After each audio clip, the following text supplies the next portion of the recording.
Plongée au cœur de l'histoire fascinante de Willow Run, l'usine qui a révolutionné la production d'avions pendant la Seconde Guerre mondiale. Alors que l'Europe était en proie aux nazis, une usine longue d'1 kilomètre dans le Michigan a produit un bombardier B-24 toutes les 63 minutes. Imaginez, des ailes de 15 mètres, des moteurs de 1200 chevaux, et tout cela assemblé à la vitesse de l'éclair. C'était un véritable ballet industriel, orchestré par des milliers d'ouvriers et d'ouvrières, dont de nombreuses femmes qui ont rejoint le front industriel en l'absence d'hommes. Les images de Rosie the Rivetée résonnent encore aujourd'hui, symbole d'un changement social radical au cœur de l'effort de guerre. Willow Run est devenue bien plus qu'une simple usine. C'était une ville à part entière, avec son hôpital, ses terrains de sport, et ses lignes de bus reliant Détroit aux ateliers. Une véritable communauté animée par un même objectif, produire des avions pour la victoire. Mais comme toute grande épopée, celle de Willow Run a pris fin avec l'arrivée du B-29 Super Fortress, plus performant et technologiquement avancé.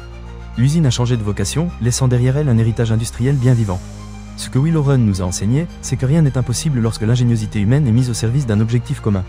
Que ce soit des milliers de pièces convergentes vers un même but, des femmes riveteuses dans les ailes, ou des migrants et des jeunes sans expérience qui ont contribué à bâtir une armée volante.